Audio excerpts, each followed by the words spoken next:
NCP प्रमुख शरद पवार ने कहा, बांग्लादेश की स्थिति के लिए कुछ कारक जिम्मेदार हैं। हमें ऐसे कार्यों से बचना चाहिए जो हमारे देश में आम लोगों के जीवन को बाधित कर सकते हैं या उन्हें खतरे में डाल सकते हैं, जैसा कि अन्य देशों में हुआ है।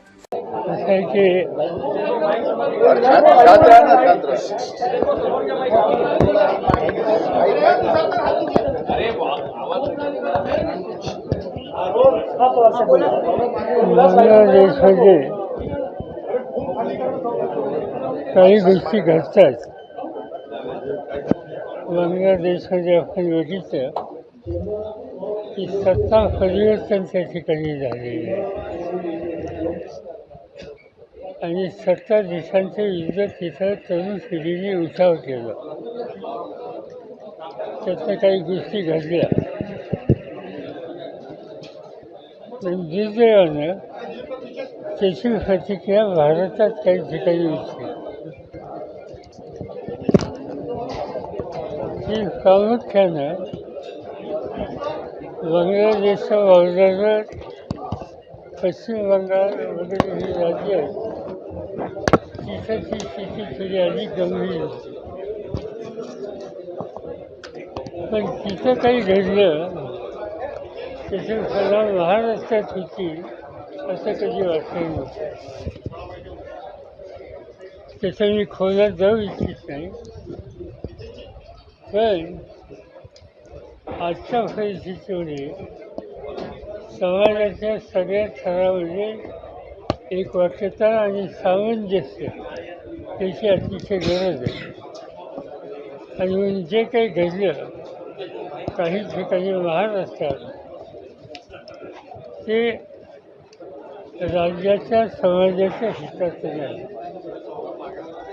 आज शांततेची गरज आहे आणि ती शांतता प्रस्थापित करायची असेल तर समाजकारण राजकारण या सगळ्या क्षेत्रातल्या लोकांनी संयमाचा पुरस्कार करावा आणि शांतता कशी राहील याबद्दलची खबरदारी घ्यावी एवढंच मी आज बोलू इच्छितो. शासनाचं धोरण, शासनाची कारवाई, गृह खात्याची जबाबदारी, त्यांची कारवाई याचं भाष्य करता येईल.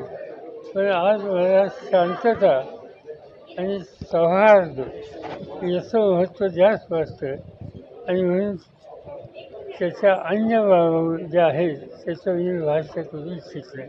म्हणजे बांगलादेशमधल्या प्रकारे इथं घालायचं काही कारण नव्हतं.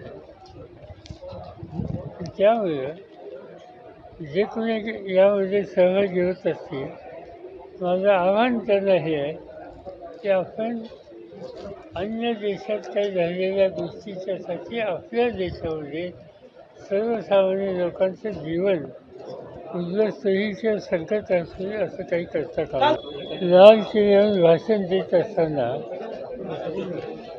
सवन देशाच्या निवडणुका एका वेळेला व्हाव्यात,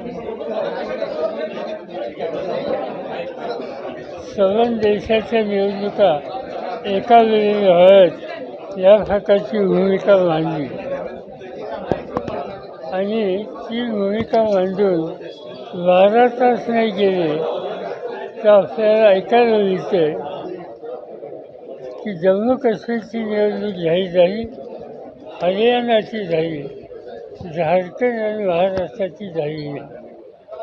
सवन देशात एका वेळी निवडणुका घ्यायचं धोरण प्रधानमंत्री मांडत असताना महाराष्ट्राच्या निवडणुकीच्या संबंधी त्यांचा हा निर्णय एक प्रकारचा विरोधाभास आहे.